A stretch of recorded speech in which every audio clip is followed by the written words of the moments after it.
You see them at every home game, painted up and cheering on their LSU football team. They are called the Painted Posse. This group of students meet in front of the student entrance 5 hours before kickoff to paint. They have girls help paint the classic LSU jersey on their chest and back using acrylic paint and sponge brushes. Lauren Gallardi helps paint the posse and says she is comfortable with painting the boys. When I first got recruited, it was weird because I was like, I don't know what I'm doing. Lift your arm down. And so, but after the first time, like it got easier.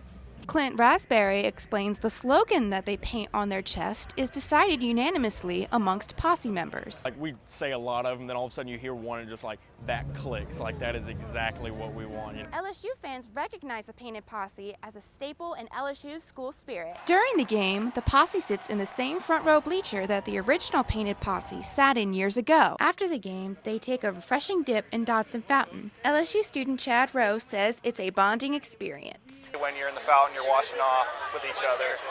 It creates a little camaraderie. Rowe also says painting with the posse is more than showing school spirit. His family sees him painted on national television every week. My family lives in Alaska, and they can't see me on a weekly basis. So when they see me on TV, they always get excited. They always want to know what we're spelling out and everything. The tradition is 10 years old, and the Painted Posse hope to continue their painted LSU glory. For Tiger TV, I'm Meghann Mehrtens.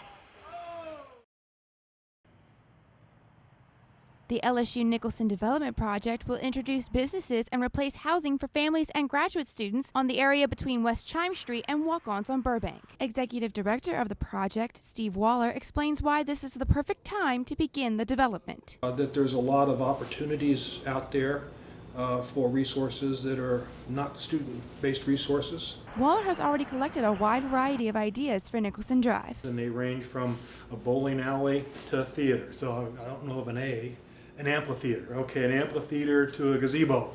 Okay, that's the range. Student Government Deputy Chief Justice Steve Graham Hall has his own ideas for the development. I'd say more restaurant options because right now the restaurants are overcrowded. This project creates a challenge in that the businesses need to meet the needs of the Baton Rouge community as well as the LSU community. Howell explains what businesses will face when the project is complete. So I don't want it to be a business that's going to be overrun by college students, and people who actually live in this city that live so close to that area and will be able to utilize it are going to be afraid to go because you're going to have a bunch of rambunctious kids. Waller ensures the project will improve LSU's campus for the future. You know, we're trying to enhance LSU and provide a revitalized community to serve LSU for decades to come.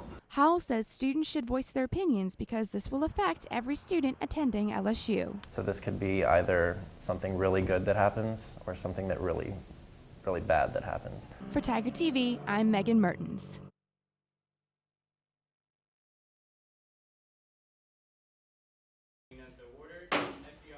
The LSU Student Senate passed a resolution creating a committee that will establish guidelines for Free Speech Plaza. UCFY Senator Christian Glorioso co-wrote the resolution and says the idea originated from walking through the plaza. We went up to the tables to talk to one of the groups. I mean, there was really, A, we couldn't hear what we were saying because of what was going on, and B, we felt that it was taking away from the distraction was taking away from us being able to talk to the people. Student government has received complaints from students about outside organizations since 1991. Glorioso found that organizations feel the same way as the students. We went to Free Speech Plaza and we talked with a few groups and said, hey, do you think this is causing a problem?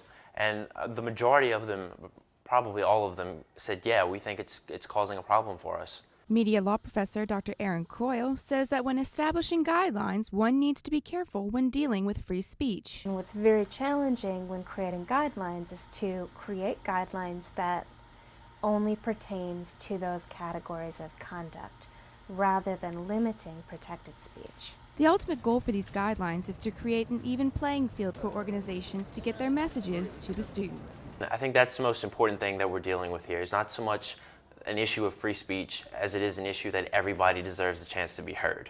For Tiger TV, I'm Meghann Mehrtens.